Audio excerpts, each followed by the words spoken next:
Welcome back. Here we are again. I want to start this video today exactly in the same way as I started the podcast version of this, the audio version, if you will, which it's never exactly the same, but we talk about the same theme. However, I digress. What I wanted to say was if you ever, and I mean ever, doubt my love and commitment to you all, just remember this. I want you to remember this day, this precise day, 24th of June 2026, which is not going to be 24th for you because you're going to see it later on, but that's not important. Remember this date because I am here filming for you during a heat wave in London. It's currently 34 degrees. I don't know the level of humidity, but it is very high. I am melting to the pillows underneath. Like at this point, I am not even three-quarters made of water. I am water. I am a jellyfish. But I wanted to make this video because I promised it to you. I procrastinated too much at this point. So there you have it. If you ever doubt me, remember this image. Me covered in sweat. I'm not even wearing jewelry. But I tried to do makeup. This is where we're at the moment. And yeah. So never doubt my love for you guys because the love is infinite. I hate summer. Heat waves. I suffer from low blood pressure. I don't work well in this weather. So, yet again, remember this. But with that being said, because we have lost and wasted too much time already, hi. If you are a long-time aficionado, welcome back. And thank you always for your love and support. I do see it. I do appreciate it. And honestly, it is my, if not the sole motivation, like one of the biggest motivation for me to keep going. So I see you and thank you so much from the bottom of my heart. Because you are truly appreciated. Even if I cannot give you anything in return except my undying love and appreciation, there you have it. If you're new here, hello, welcome, and hopefully you're gonna stay here with us for a long time. My name is Ellie, I am your host, and this is DMB, aka Dungeons and Boys Log. And how should we define this place? We're very much like an all over the place space where we discuss and talk old things and titles and news and whatever BL without exactly being child friendly. Now, because this is YouTube, I am trying to be as child friendly as possible.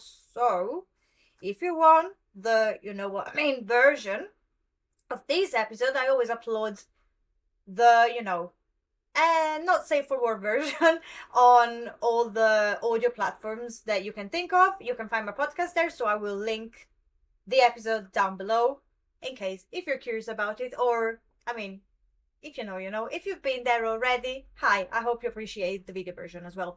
With that being said, we have a lot to discuss today. Well, not a lot because I'm going to try to keep it short, even though, yeah, it doesn't seem like it since the introduction has been like 1,000 years long already. But I'm going to try to keep it short mainly because, yeah, I'm already in a very dire situation. So let's crack on. Now, I did promise you all 1 month ago at this point, because if I do remember correctly, it was definitely before the 28th of May. We are currently at the 24th of June, so yeah, it's been a month. It's been a while. But I did promise you we was going to talk about Painter of the Night, the Vertical series. So here we are. Now, what took me so long to come back, even though if you've known me for a while, you know I am a procrastinator by nature. You know I tend to disappear and then come back and disappear again and all that jazz. Why did it happen this time around? I'm not even going to try to find excuses for myself. I'm trying to be a responsible adult and take responsibility for my actions. I kept finding excuses not to watch it. Simple as that. I know.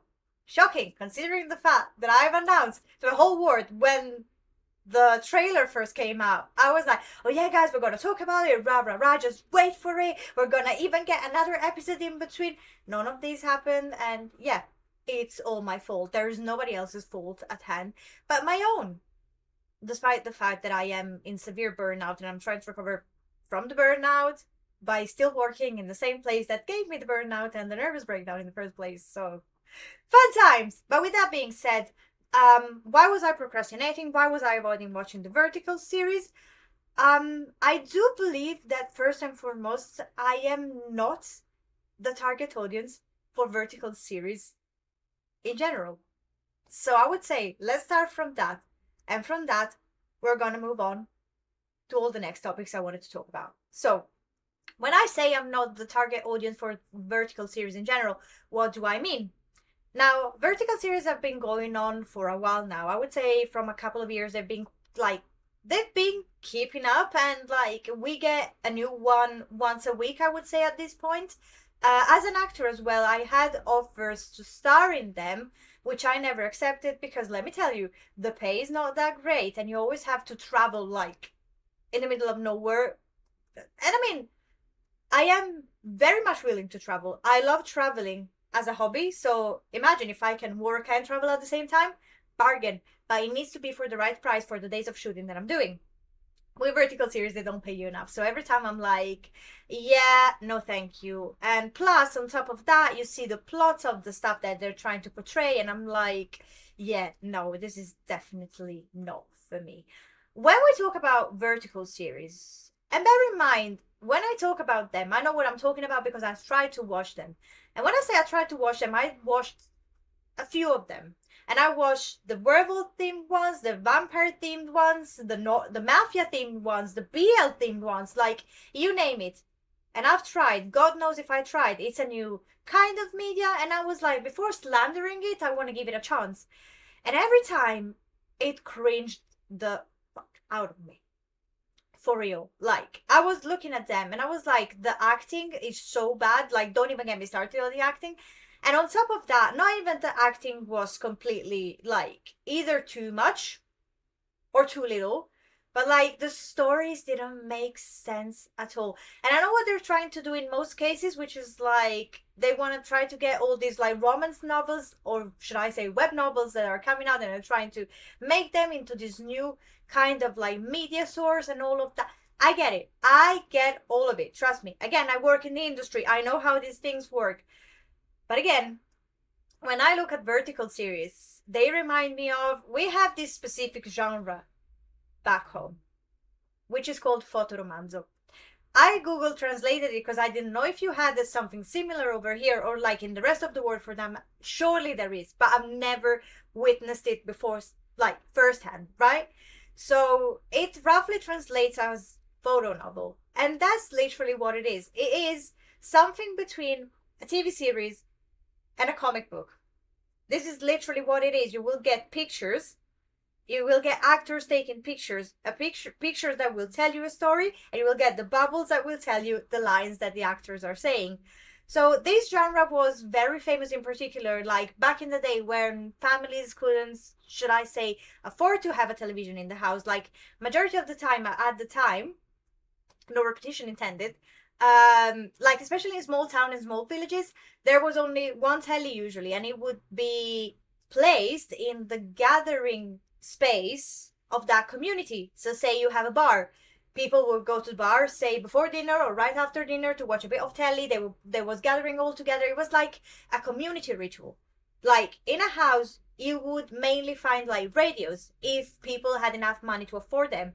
Sometimes you wouldn't even find a radio. You would just find books, newspapers, magazines. And again, if people were literate enough to read and write, because you know, after the war and all of that, not many people could afford to go to school. That was the reality. There's no shame in that. Like even my grandparents, they didn't go, they went through the whole cycle of elementary school, but that was it because they had to start to work like at a very young age. So as harsh as it sounds, that was the reality back in the day.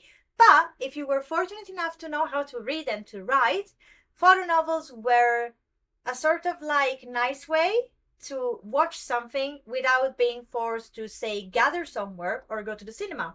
And I'm sure the cost of a magazine was like 10 times smaller than the cost of a cinema ticket. So there you have it. That's why it was such a popular genre. And I remember in my preteen years as well, we had this magazine. It was called Choe.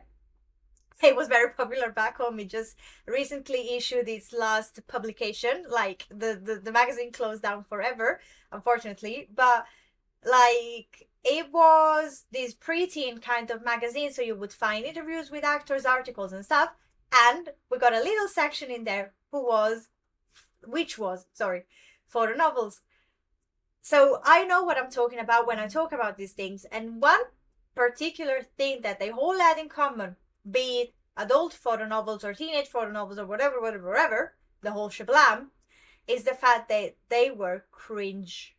Like, they were so cringy, you cannot even imagine. And as I said in the podcast yesterday, maybe they were not cringe. Maybe even at the time I wasn't the right target audience for the thing. Because, like, I like to say, I've always felt like I am a 90-year-old man in this body. And even as a child, I always felt way older than my age. I used to read books that my peers wouldn't read. I used to watch movies that my peers wouldn't even be allowed to watch. So for me, reading those kind of stories was a bit like, I don't see the appeal to it. But I remember all my, especially my female friends, they were very enthusiastic about that. So again, maybe I wasn't the right target for that specific media.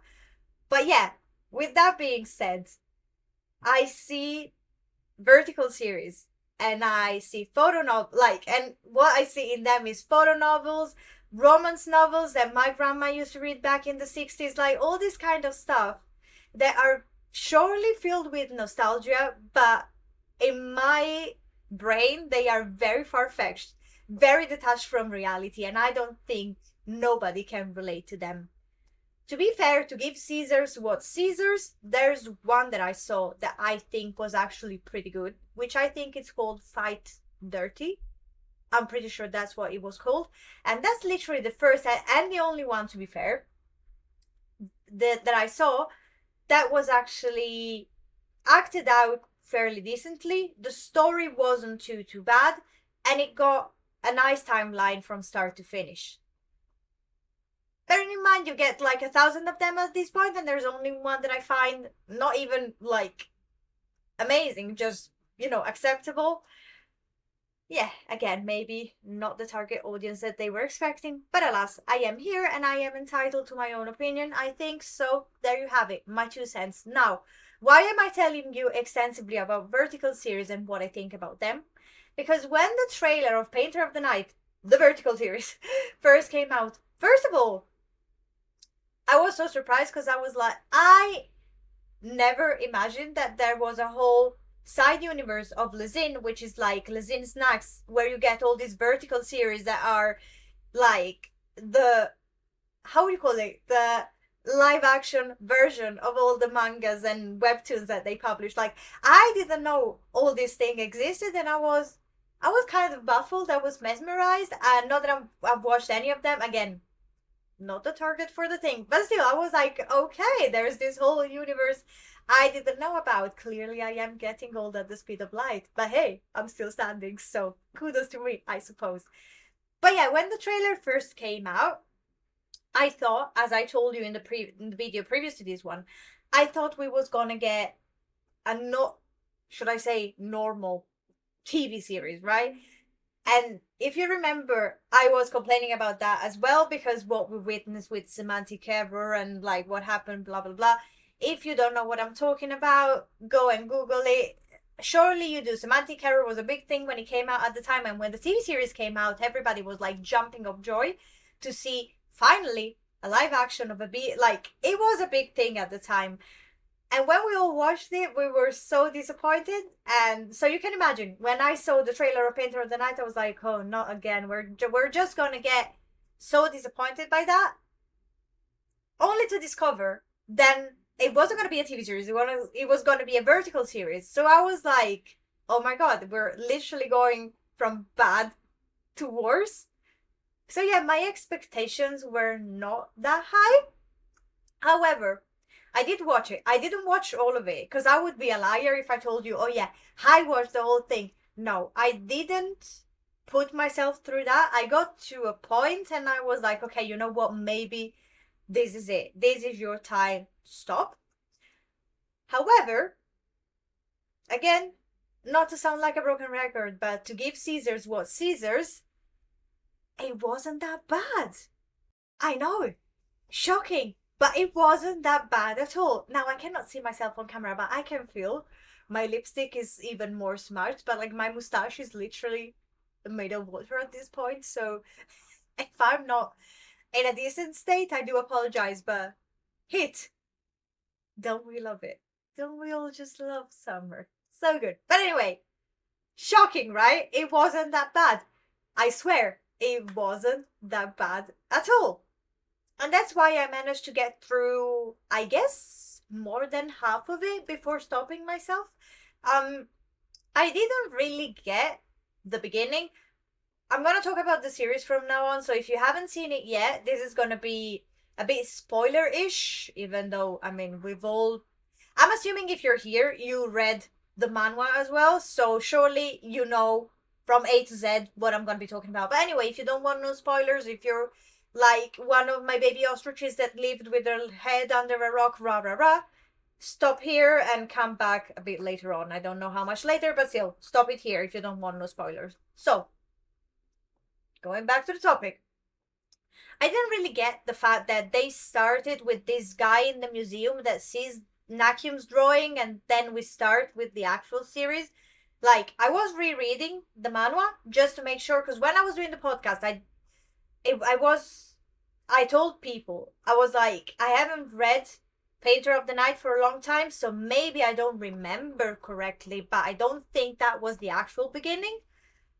And then, because I was talking about it, because I was missing it, rah, rah, rah, and as they say, you always go back where you felt good, I was like, you know what? This is the time for me to give it a reread. And yeah, it doesn't start like that, so I don't get why they added that scene, which was absolutely not necessary to, like, to the whole plot. But anyway, I didn't get it, but that's okay. It's not a long scene. Back home we say senza lode ne infamia, which I suppose is neither good or bad, it's just, it's there. Besides that, I was pleasantly surprised by the fact that they actually followed the story. They cut all the gruesome scenes, and we're gonna get back to that in a minute. But besides that, to the point where I got to, so I'm assuming that they went with that throughout the whole thing, they were actually very much on par with the original story, which is something that I really appreciated, because you know this probably better than I do. When you try to translate one title from one media to the other, and as it was back in the day, when you translate something from a book to a movie or from a book to a TV series, it always happens, like 99.9% of the times, what happens is a lot of stuff in the story is either cut out or changed or modified to satisfy the needs of that specific media, be it like the camera or the audio version or whatever. So I wasn't expecting much, especially from a vertical series. However, they didn't do it this time around, so I was like, okay, so it is actually possible to follow a story from point A to point B without, like, killing the whole vibe, right? So that was something I really appreciated. Now, and not to repeat myself, why did I not appreciate this particular media that they wanted to use? Now, I know that because they have the platform, clearly that was the best way to do it. And as they say, when a product works, you try to milk the cow as much as you can. So we got our epilogue in 2024. It is a title that is still loved by millions of people. So surely you want to try to drag it for as long as you can. Because, like, it's not the first time that it's happened. Sure as hell, it's not going to be the last. I mean, look at Harry Potter, for instance. They've done the books. The movies were done. Was there an actual need for a TV series? Not really, and yet, again, they're milking the cow until the cow is running dry. And they're doing the same with this one, which, again, we can't get enough of a good BL title, so we do appreciate. However, what did I tell you before? They've cut out a lot of the gruesome stuff, which I get, because TV series, vertical series, are a media that is supposed to keep the whole thing very child-friendly and very light. So certain kind of scenes cannot be inserted in that particular, kind of stuff.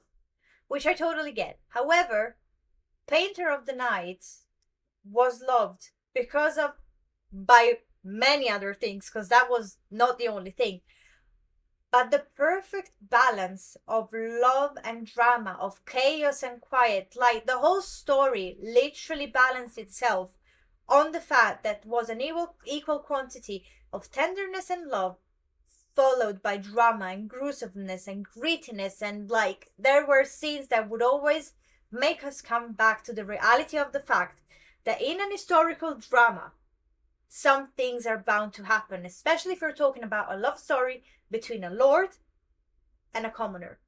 If you want to keep it real, as much real as you can, you need to insert this kind of scene. And on a vertical series, you cannot portray them as much as they was portrayed in the written version, if you will, if you allow me, right?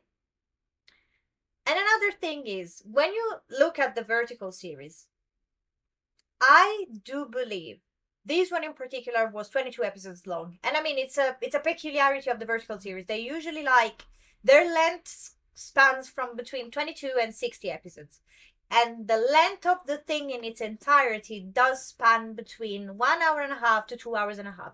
They're never longer than 3 hours. Now, when you look at feature films, a feature film's length starts from 1 hour and onwards, right? So when you look at it, what I think, and I'm sure I'm not the only one that had that thought, is you managed to do 22 episodes, 5 minutes each. Like, the length of each episode was no longer than 5 minutes, right? The whole entirety of the thing was 1 hour and a half. Surely, you could have done, I'm not telling you a TV series, because that might have been a bit too hard. But surely you could have invested in a feature film that could have included all the fundamental scenes to this specific title. It wouldn't have been 1 hour and a half. It could have been maybe 2 hours and a half. But do you think that people, A, wouldn't have appreciated that, and B, wouldn't have run to see it?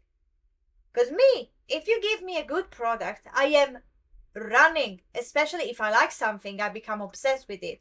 And I know it's not exactly something that is very, how should I say it in English? I don't know. But yeah, I know you shouldn't become too much obsessed with stuff, but that's one of my peculiarities. When I like something, I want to eviscerate it to the point that I know that specific thing like the back of my hand. So if they made a feature film out of Painter of the Night, I would have run to the fucking hill to see the product. And again, surely I wouldn't have been the only one. And I know, I'm putting my hands forward as we say back home, I'm putting my hands forward for you all to see. I know perfectly well. Again, Lizine has a specific platform, so surely they want to use that platform to promote the titles, etc., etc., etc.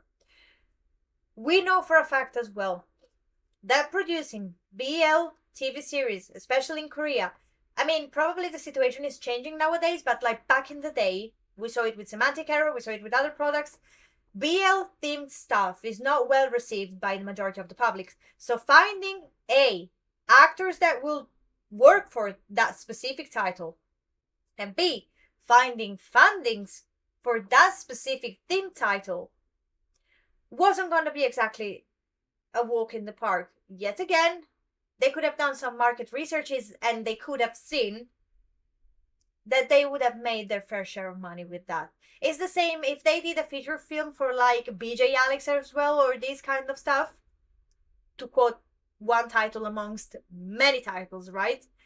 People would run.